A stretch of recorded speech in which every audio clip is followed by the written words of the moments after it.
So మీ మీద ఇంకో allegation ఏంటంటే నేను ఇప్పుడు మీరు TV5 ప్లాట్ఫామ్ వేదికగా ఇంతకాలం సోషల్ మీడియాలో మెయిన్ స్ట్రీమ్ మీడియాలో మీ మీద వస్తున్న ఎలిగేషన్ మీ దృష్టికి తెస్తున్నా.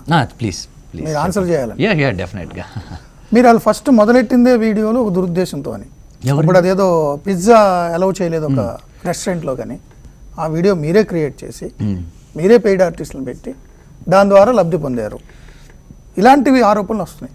అయితే దానికి కావాల్సిన ఆధారాలు పెద్ద పెద్ద న్యూస్ ఛానల్లో వచ్చిన ఆర్టికల్స్ నేను మీకు చూపిస్తాను. ఓకే, రెండో విషయం అండి, ఒక వీడియో చేసినప్పుడు అది ఎంత పెద్ద సక్సెస్ అవుద్దో ఎవరికి తెలియదు సార్.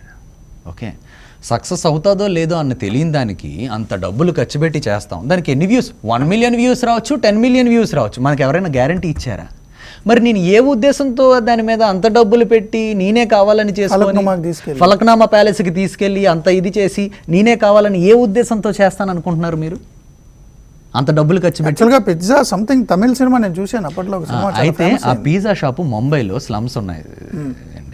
స్లమ్స్ ఉన్నప్పుడు ఎవరైనా బట్టలు సరిగ్గా వేసుకోలేని వాళ్ళని కొంతమంది వెళ్ళిపోమంటారు. అది కస్టమర్లకు అవసరం అనొచ్చు, ఏదైనా. కానీ చెప్పే పద్ధతి ఒకటి ఉంటుంది, చిన్నపిల్లల్ని కొంచెం సున్నితంగా చెప్పాలి అన్నట్టు నేను చెప్పా. దాన్ని ఎలా పోర్ట్రే చేశారు? మేమే పిల్లల్ని పంపించి ఎక్కడో ముంబై, నాకు తెలిసి మేము ఆ టైంలోనే ఫస్ట్ టైం వెళ్ళి ఉండొచ్చేమో.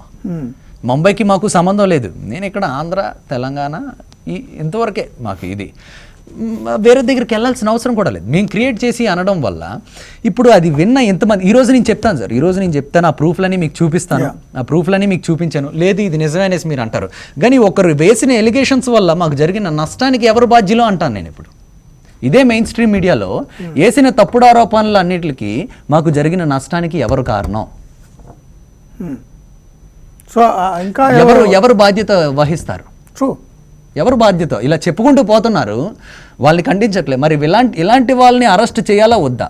ఇప్పుడు మేము చేసింది, ఇప్పుడు హర్ష సాయి అన్న వ్యక్తి చేసింది తప్పు అయితే పట్టుకొని వెళ్ళి పోలీస్ కంప్లైంట్ ఫైల్ చేయండి.